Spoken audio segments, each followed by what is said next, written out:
మరణము విషయంలో మాత్రము సంచలనమైన విషయాలు వెలుగులోకి వస్తున్నాయని చెప్పుకోవచ్చు. ఎందుకంటే 6 మరణాలకు ముందు కూడా ముందు రోజు సెల్ఫీ వీడియో తీసుకున్నటువంటి రాజ్ కుమార్ అదే విధంగా కూడా షాబాద్ లో సంచలనం సృష్టిస్తుంది అని కూడా చెప్పుకోవచ్చు. ఇక్కడ పోలీసులు తెలిపిన వివరాల ప్రకారంగా కూడా రాజ్ కుమార్ ఘటన ఏ రోజైతే జరిగిందో 6 మరణాలకు సంబంధించిన ఘటన కూడా జరిగిన రోజు అదే రోజు రాత్రి ఇక్కడ రాజ్ కుమార్ భార్య సరిత ఫోన్ లో నుంచి ఫోన్ పే ద్వారా కూడా స్కాన్ చేసుకొని ఒక 2,000 రూపాయలు రాజ్ కుమార్ ఫోన్ లోకి కూడా పంపించుకున్నట్టుగా పోలీసులు అయితే గుర్తించడం జరిగింది. పంపించిన తర్వాత కారులో డీజిల్ పట్టించుకొని అక్కడి నుంచి బయలుదేరి వెళ్లిపోవడం జరిగింది. రైల్వే ట్రాక్ దగ్గర తన కారును కూడా గుర్తించడం జరిగింది. ఇక్కడ ముఖ్య విషయాలు పోలీసులు వెల్లడించిన విషయాలు ఏంటంటే కూడా రాజ్ కుమార్ బెట్టింగ్ యాప్ లో 2.5 కోట్ల రూపాయలు తను నష్టపోయానని చెప్పేసి సెల్ఫీ వీడియోలో కూడా అదే చెప్పడం జరిగింది. ఆ 2.5 కోట్ల రూపాయలు కూడా ఇక్కడ మైనర్ బాలిక ఎవరైతే ఉన్నారో మైనర్ బాలిక వల్లే కోల్పోయాను అని మెన్షన్ చేయడం అనేది ఇప్పుడు కలకలం రేపుతుంది షాబాద్ స్థానికంగా అని కూడా చెప్పుకోవచ్చు. ఎందుకంటే ఆ అమ్మాయి మీద నేను మనసు పారేసుకున్నాను, ఆ అమ్మాయి వల్లే నా ఫ్యామిలీ నా సంసారం అంతా కూడా నేను ఆగం చేసుకున్నాను, ఆ అమ్మాయి కోసమే నేను 2 కోట్లు కూడా నష్టపోయాను, బెట్టింగ్ యాప్లకి చెడు వ్యసనాలకి అలవాటు పడ్డాను అని చెప్పేసి సెల్ఫీ వీడియోలో తను రికార్డ్ చేసింది పోలీసులు కూడా చూపించారు. అదే విధంగా కూడా ఇక్కడ ఈ ఘటన జరగడానికి ముందు పోక్సో కేసు నమోదు అవ్వడానికి ముందు అమ్మాయి పట్ల ఎందుకంటే పక్కన ఇండ్లే కావడంతో అమ్మాయి మీద వ్యామోహంతో ఆ అమ్మాయి పైన లైంగికంగా దాడికి కూడా పాల్పడ్డాడు రాజ్ కుమార్ అనేది పోలీసులు వెల్లడించారు. ఆ తర్వాతే అమ్మాయి ఫాదరు ఇతన్ని బెదిరించడం పట్ల అమ్మాయి తండ్రి అయితే ఎవరైతే ఉన్నారో సంవత్సరం క్రితము అతను రాజ్ కుమార్ ని బెదిరించడం వల్ల కూడా పొలం దగ్గర ఇక్కడ బాలిక తండ్రి పైన కక్ష కట్టి రాజ్ కుమార్ పొలం దగ్గర షాకుకు గురి చేయడం కూడా జరిగింది మైనర్ బాలిక తండ్రిని.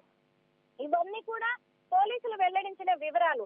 అదే విధంగా ఇప్పుడు కూడా తర్వాత వాళ్ళు పోక్సో కేసు పెట్టడము అనేది తను మానసికంగా తీసుకోలేకపోయాను అని చెప్పేసి రాజ్ కుమార్ సెల్ఫీ వీడియోలో చెప్పినట్టుగా పోలీసులు చెప్తూ ఉన్నారు. మానసికంగా కుంగిపోయాను, ఇటు నా పైన కేసు నమోదైనాక నా భార్య కూడా నన్ను దూషించడం మొదలు పెట్టింది, వాళ్ళు మార్లు పెద్ద మనుషులలో పంచాయతీలు పెట్టి నన్ను అవమానాలు పాలు చేసింది, ఓ పక్క ఇటు మైనర్ బాలిక ఒప్పుకోకపోవడం అనేది మానసికంగా నేను తీసుకోలేకపోయాను, వీళ్ళ టార్చర్ భరించలేకే ఒక అమ్మాయిని నేను నమ్ముకొని ఆ అమ్మాయి వల్ల మోసపోయాను కాబట్టి నాకు బ్రతుకు మీద ఆశ నశించిపోయింది కాబట్టి వాళ్ళ మీద దాడికి పాల్పడ్డాను అని చెప్పేసి కూడా సెల్ఫీ వీడియోలో తను రికార్డ్ చేసినట్టుగా పోలీసులు వెల్లడించడం జరిగింది.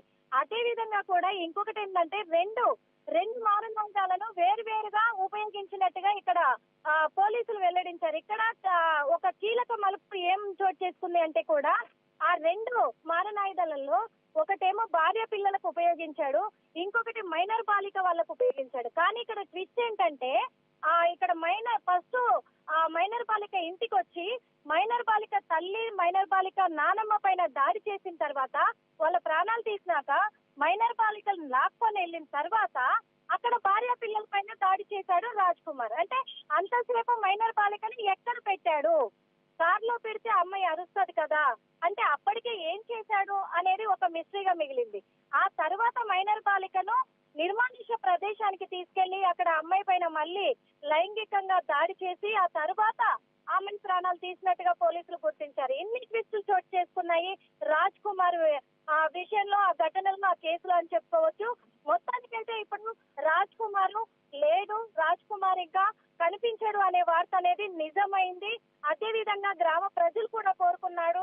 ఎందుకంటే మళ్ళీ తను బ్రతుకుంటే ఎంతమంది మళ్ళీ ఆయన వల్ల భయపడాల్సి వస్తుందో, ప్రాణాలు కోల్పోవాల్సి వస్తుందో అనే భయభ్రాంతులకు గురయ్యారు. మొత్తంగా ఇక్కడ మేనమామ ఊరు, ఈ ఊరు కూడా కొత్తూరు, ఇక్కడ ఈ ఊరు మేనమామ ఊరికి ఈ ఊరు ప్రాంగణంలోనే అంటే ఇప్పుడు మేనమామ కూడా మాట్లాడడం జరిగింది ఆర్టీవీ తోటి. మేనమామ ఏం చెప్తున్నాడంటే అసలు మా దగ్గరికి రాలేదు, తన ఆచూకీ మాకు తెలియదు, ఆయన తోటి మేము మాట్లాడి కూడా చాలా కాలం అయ్యింది, వాళ్ళ మధ్య ఏం జరిగిందో కూడా నాకు తెలియదు, పోలీసులు సమాచారం ఇచ్చారు, నేను ఇక్కడికి వచ్చాను అని చెప్పేసి చెప్పడం జరిగింది. ఇక్కడ పోలీసులు ఇక్కడికి వచ్చేసరికి రాజ్ కుమార్ వద్ద 3 బస్ టికెట్లు లభ్యమయ్యాయి, అలాగే 1,265 రూపాయలు లభ్యమయ్యాయి, అలాగే తను ప్రాణాలు తీసుకోవడానికి అంటే బలవన్ మరణానికి పాల్పడడానికి ఏదైతే లిక్విడ్ ఉపయోగించాడో ఆ పాయిజన్ బాటిల్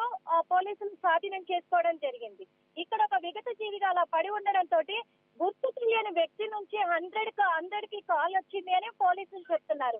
ఆ గుర్తు తెలియని వ్యక్తి ఎవరు ఫోన్ చేశారు అనేది కూడా ఒక మిస్టరీగా మిగిలింది ఇక్కడ. ఇవన్నీ కూడా ఇప్పుడు చోటు చేసుకున్న పరిణామాలు. ఇప్పుడు రాజ్ కుమార్ మృతదేహాన్ని మాత్రము మరి పోస్ట్ మార్టం నిమిత్తము చేవెళ్ళ ప్రభుత్వ ఆసుపత్రికి కూడా తరలించడం జరిగింది.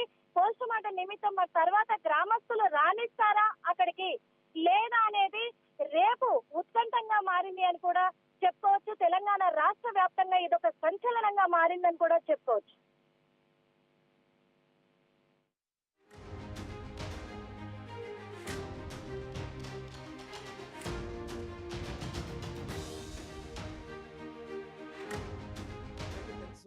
నాకు 10th 11th ఈ ఇంటర్వెనింగ్ రాత్రి రోజు షాబాద్ లిమిట్స్లో 6 మర్డర్ ఇన్సిడెంట్ జరిగింది. చాలా అన్ఫార్చునేట్ అండ్ చాలా ట్రాజిక్ ఇన్సిడెంట్. ఆ కేసులో ఈ ముద్దాయి పేరు పి రాజ్ కుమార్. అది యాజ్ పర్ ద కంప్లైంట్ ప్రకారం అతనికి వయసు 35 years. మేము తర్వాత అది ఆధార్ కార్డ్ ప్రకారం చెకప్ చేసాము. Is age is about 29 years. ఆ రోజు అక్కడ షాబాద్ లోకల్లో ఇది 6 మంచికి హత్య చేశారు. ఈ ఒక మైనర్ విక్టిమ్ గర్ల్, వాళ్ళకి అమ్మ, తర్వాత అమ్మమ్మ, ఇంకా ఈ అక్యూజ్ ముద్దాయికి భార్య మరియు 2 మైనర్ సన్స్. ఈ ఇన్సిడెంట్ ఆ రోజు intervening light of 10th and 11th రోజు రాత్రి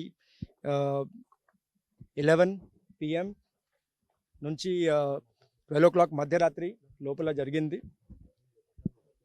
ఈ ఇన్సిడెంట్ అక్కడ లోకల్ షాబాద్లో ఇది 3 మర్డర్స్ జరిగింది. తర్వాత దేవలో కూడా ఒక హ్యామ్లెట్ ఉంది నాగరకుంట విలేజ్కి, అక్కడ ఈ భార్య మరియు 2 పిల్లలకి హత్య చేశారు. ఈ మనిషికి కొంచెం background, he is about 29 years of age. ఇది ప్రొఫెషన్ ప్రకారం అతను ఫార్మర్ ఉన్నారు. అతనికి కొంచెం ఆన్లైన్ బెట్టింగ్కి చాలా అలవాటు ఉంది.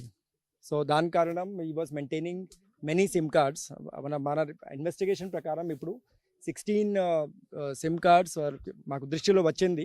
We are checking further, but 16 numbers we have. అయితే చాలా సెల్ ఫోన్స్ కూడా యూజ్ చేశారు అప్పుడు. ప్లస్ ఇది ఇన్స్ట్రుమెంట్స్ యూజ్ చేసి అన్ని ఆన్లైన్ బెట్టింగ్కి చాలా అలవాటు ఉంది. దాని కారణం అతని పైన చాలా హెవీగా డెట్ ఉంది, రుణం చాలా ఎక్కువ ఉంది. 2 కోటి పైన రుణం ఉంది అప్పుడు. సో దాని కారణం అతనికి చాలా మెంటల్ స్టేట్ కొంచెం డిస్టర్బ్డ్గా ఉంది అప్పుడు. అతనికి పిల్లలు 2 పిల్లలు ఉన్నారు, 1.5 year, చాలా చిన్నగా ఉన్నారు, 1.5 and 4 years old. తర్వాత ఇంతకు ముందు ఈ కేసుకి ముందు ఈ మనిషి వాళ్ళకి ఫ్యామిలీ ప్లస్ ఈ మైనర్ విక్టిమ్ గర్ల్ వాళ్ళు షాబాద్ లోకల్ విలేజ్లో దగ్గర ఇంట్లో ఉన్నారు. They were neighbours to each other. ఈ ఇన్సిడెంట్ అప్పుడు నుంచి ఇది కొన్ని టైం నుంచి అమ్మాయికి కాలేజ్ నుంచి వాపస్ వచ్చే టైంలో చాలా ఫాలోగా చేశారు. సో దాని గురించి మాకు 16th May రోజు షాబాద్ పోలీస్ స్టేషన్లో ఒక పోక్సో కేసు కూడా బుక్ అయింది, Section 11 and 12లో. అది సైబర్ స్టాకింగ్, అమ్మాయికి ఇది ఉమెన్ స్టాకింగ్ ప్రకారం. సో ఈ కేసులో అతనికి యాంటిసిపేటరీ బెయిల్ వచ్చింది. ఈ తర్వాత ఈ కేసు అయిపోయిన తర్వాత యాంటిసిపేటరీ బెయిల్ జూన్లో వచ్చింది. తర్వాత అతను వాళ్ళకి భార్య అండ్ 2 sons వాళ్ళు దేవలకొండకి షిఫ్ట్ చేశారు. అతనికి పేరెంట్స్ తల్లి తండ్రి అక్కడ షాబాద్లో ఉన్నారు, సేమ్ ఇంట్లో. బట్ ఓన్లీ అతను ప్లస్ భార్య అండ్ 2 sons దేవలకొండకి షిఫ్ట్ చేశారు. ఈ ఇన్సిడెంట్ రోజు 10th July సాయంత్రం ఒక కార్ హైర్ చేశారు అతని దగ్గర. పోలీసులకు సమాచారం అందించారు. ఇదే ప్లేస్లో తను పడిపోయి ఉన్నాడు. తను పడిపోయి ఉన్నప్పుడు కూడా పోలీసులు ఇక్కడికి వచ్చేసరికి పోలీసులకు ఇక్కడ లభించిన ఆధారాలు ఏంటి అంటే రాజ్ కుమార్ వద్ద 1260 రూపాయలు నగదు, 3 బస్ టికెట్లు, అలాగే తను బలవన్ మరణానికి ఏదైతే తీసుకున్నాడో లిక్విడ్ పాయిజన్ బాటిల్, అవన్నీ కూడా పోలీసులు స్వాధీనం చేసుకోవడం జరిగింది. ఇక్కడ పేపర్లు పెట్టారు కదా, ఇదే స్పాటు రాజ్ కుమారు ఇక్కడే చేసుకున్న స్పాట్ కూడా.